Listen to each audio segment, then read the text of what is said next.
धीरे बोलो, कोई सुन ना ले।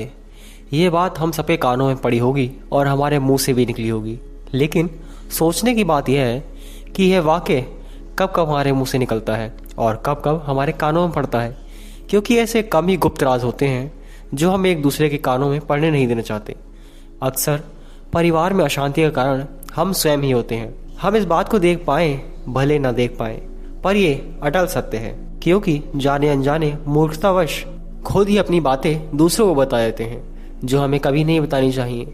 वही बातें जो जाने अनजाने हमने किसी दूसरे के सामने बता दी थी, वही हमारे दुख का कारण बन जाता है, वही हमारे झगड़े का कारण बन जाता है, और फिर बाद में हमें पछतावा होता है कि मुझे यह बात किसी को बतानी नहीं चाहिए थी। मेरी ही गलती हुई कि मैंने जाने अनजाने यह बात सभी को बता दी। और आज की इस बौद्ध कहानी में हम आपको ऐसी 7 बातें बताने वाले हैं जो कि आपको कभी भी किसी व्यक्ति को नहीं बतानी चाहिए। और इन 7 बातों के अलावा अगर आपको लगता है कि कोई ऐसी बात है जो कि हमसे छूट रही है, तो वो बात हमें कमेंट सेक्शन में ज़रूर बताएं।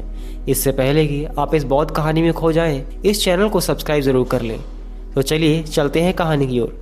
एक समय की बात है, एक नगर में रिंकू नाम का एक युवक रहता था। वह युवक बहुत गरीब था, उसके पास कुछ पैसा नहीं था, उसके पास 2 वक्त की रोटी भी बड़ी मुश्किल से उसको नसीब होती थी। वो किसी काम की तलाश में दिन रात खोज करने पर भी उसे कोई काम नहीं मिल रहा था। एक दिन उसने अपनी समस्या अपनी पत्नी के सामने बताई। उसने कहा कि मैं जिस जगह भी काम मांगने के लिए जाता हूँ, तो हर जगह मुझे ये कहकर मना कर दिया जाता है कि यहाँ पर काम करने वालों की ज़रूरत नहीं है। मैं काम की तलाश कर कर के थक चुका हूँ। मुझे समझ नहीं आता कि मैं तुम लोगों का पेट कैसे भरूंगा, अपने बच्चों को कैसे पालूंगा। ये चिंता मुझे दिन रात खाई जा रही है। ये सुनकर उसकी पत्नी ने कुछ सोचकर कहा कि तुम एक आदमी के पास एक बार ही काम मांगने के लिए जाते हो, और जब वह काम नहीं देता तो तुम दोबारा उसके पास जाते तक नहीं। अगर तुम्हें उनसे काम लेना है तो तुम्हें उन्हें हमदर्दी जतानी होगी, तुम्हें उनसे अपने लिए हमदर्दी हासिल करनी होगी, अपनी गरीबी दिखानी होगी, ताकि वह लोग तुम्हारी मजबूरी समझकर तुम्हें काम पर रख लें। इसलिए शर्म मत करो, उन्हें अपनी मजबूरी बताओ, अपनी गरीबी बताओ, और इसी उपाय से तुम काम कर सकते हो। पत्नी की यह बात सुनकर ये बात रिंकू के मस्तिष्क में बैठ गई, और अगले दिन काम मांगने के लिए वह सेठ के पास जा पहुंचा जहां वह पिछले दिन काम मांगने के लिए गया था। लेकिन इस बार उसने हाथ जोड़कर उस सेठ से प्रार्थना की, उनसे विनती की कि वह बहुत गरीब है, उसे काम की बहुत आवश्यकता है, वो जो कुछ भी उसे देंगे वो उसमें संतुष्ट हो जाएगा। कृपया करके मुझे अपने यहाँ काम पर रख लें। उसकी ये हालत देखकर उस सेठ ने उसे अपने यहाँ पर काम पर रख लिया।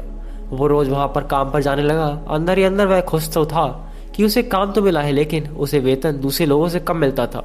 वही काम जो दूसरे लोग कर रहे थे उन्हें ज्यादा वेतन मिल रहा था और इसे कम वेतन मिला था। जब इस बारे में उसने अपने सेठ से कहा तो सेठ ने कहा कि देखो भाई, तुम्हें काम की जरूरत थी, मैंने तुम्हें काम दिया है, मेरा धन्यवाद करने की बजाय तुम मुझसे शिकायत कर रहे हो। यह कैसी बात कर रहे हो? यह सुनकर रिंकू वहीं पर चुप हो गया, क्योंकि सेठ ने जो कहा था वो कहीं ना कहीं सच बात थी। सेठ ने तो उसे उसकी मजबूरी के हिसाब से ही काम दिया था और इसलिए वो उसे अपने अनुसार ही वेतन देता था। लेकिन धीरे धीरे उसने यह बात अपने सगे संबंधियों, अपने दोस्तों को भी बताना शुरू कर दिया कि उसका सेठ कैसा आदमी है और उसे कितना वेतन देता है। समय बीतता है, रिंकू पूरे लगन के साथ अपना काम करता रहा, लेकिन अब परिस्थितियों में बदलाव होने लगा। सेठ अब रिंकू से दूसरे लोगों से ज्यादा काम लेता था, उनसे कम वेतन उसे देता था। यह बात रिंकू के मन को बहुत खलती थी।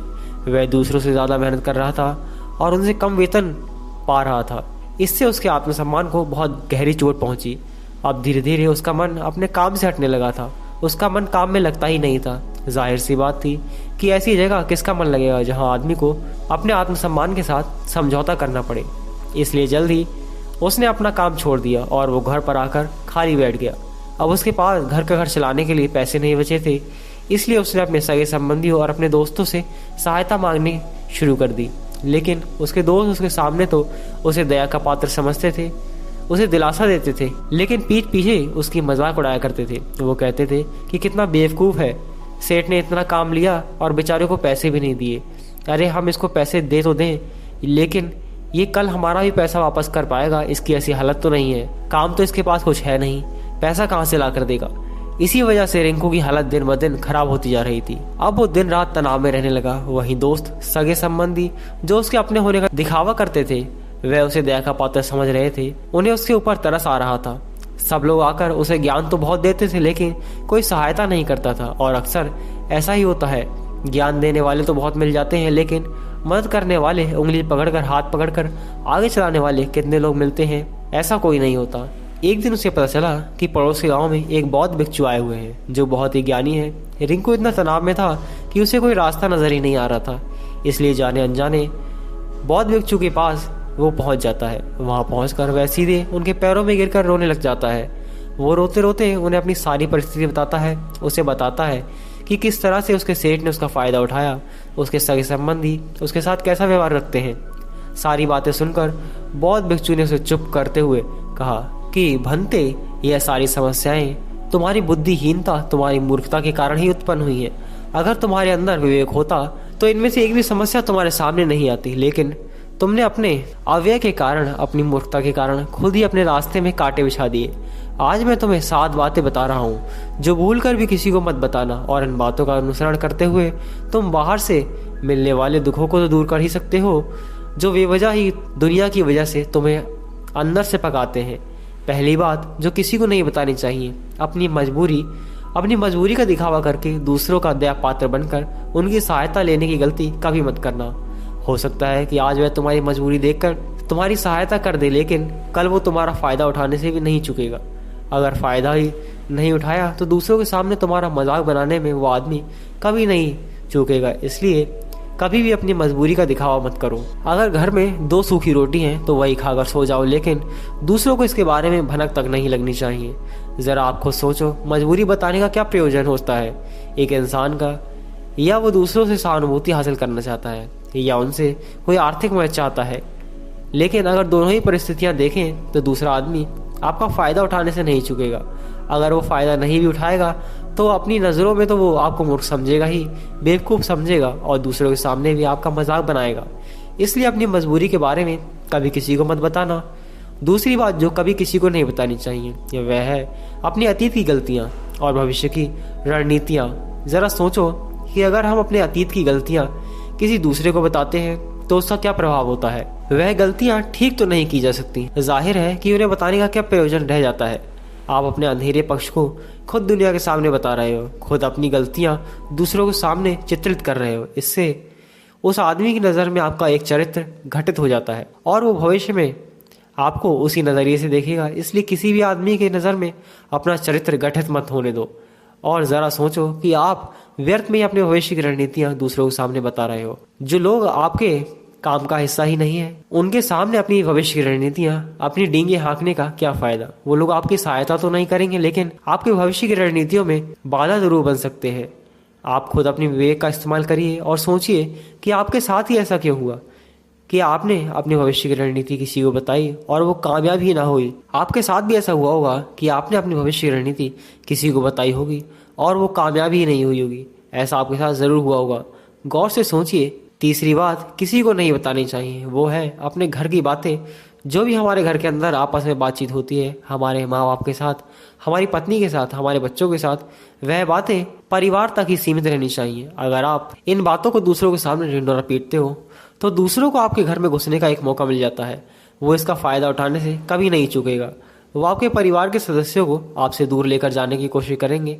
अक्सर ऐसा होता है, हम समाज में देखते हैं कि हम अपने घर के झगड़ों को कम करने के लिए उन झगड़ों को अपने पड़ोसियों, दूसरे सगे संबंधियों को बता देते हैं, लेकिन इससे आपको सहायता कभी नहीं मिलती, बल्कि आपके घर की लड़ाई झगड़ा और ज़्यादा बढ़ जाते हैं। वो जाहिर है वो बढ़ेंगे।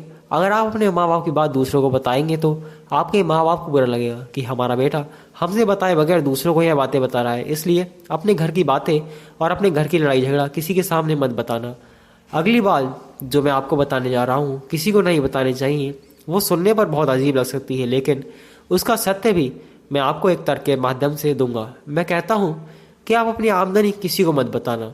और अपनी आमदनी न बताने के पीछे क्या प्रयोजन हो सकता है? ज़रा सोचिए कि आप अपनी आमदनी अपने दोस्तों को बता देते हैं। जब आपके दोस्तों को ज़रूरत पड़ेगी तो वो सिर्फ आपको ही याद करेंगे, क्योंकि उनको पता है कि अगर आपकी आमदनी ज़्यादा अच्छी है तो आप ही उनकी मदद कर सकते हैं। इसलिए ज़्यादा लोग आपसे सहायता मांगेंगे।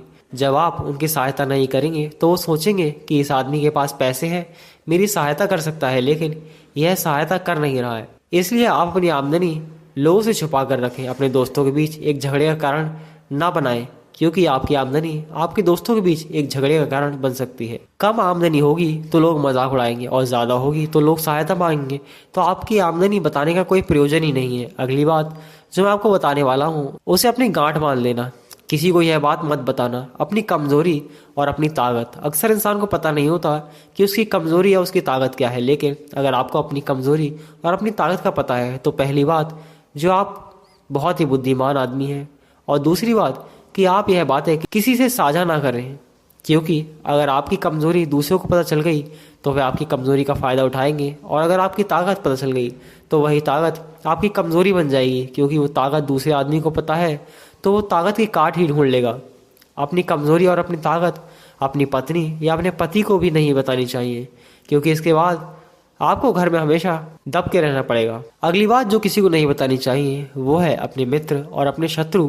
अपने मित्रों के बारे में अगर आप दूसरे लोगों को बताएंगे, आपके मित्रों के साथ अपनी घनिष्ठ दोस्ती बनाकर आपको धोखा दिलवा सकते हैं। आपके गहरे मित्रों को आपसे दूर करने का प्रयास कर सकते हैं। अक्सर आदमी ऐसा नहीं करता, लेकिन आपके दुश्मन ऐसा करने की कोशिश कर सकते हैं। दूसरी तरफ आपके शत्रु का भी किसी को नहीं पता लगना चाहिए, क्योंकि आज जो आपका मित्र है अगर कल को वो आपका दुश्मन हो गया तो वो दुश्मन के साथ मिलकर आपको परास्त कर सकता है, आपको धोखा दे सकता है। इसलिए अपने सबसे अच्छे दोस्तों को भी अपने दुश्मन के बारे में कभी मत बताना। और आखिरी बात जो मैं कहना चाहता हूँ कि जब आप दान करें, दान के बारे में किसी को मत बताना, क्योंकि अगर आप ऐसा करते हैं तो आपका दान करना व्यर्थ हो जाता है, बेकार हो जाता है। जब आप अपने ध्यान का ढिंढोरा पीटते हो तो आप यह बता रहे होते हो कि मैं कितना बड़ा दानी पुरुष हूँ। यह आपके अंदर एक अहंकार निर्मित करेगा। इसलिए दान गुप्त रूप से किया जाना चाहिए। दान जितना गुप्त रहेगा उतना ही अच्छा होगा, उतना ही फलदायी होता है।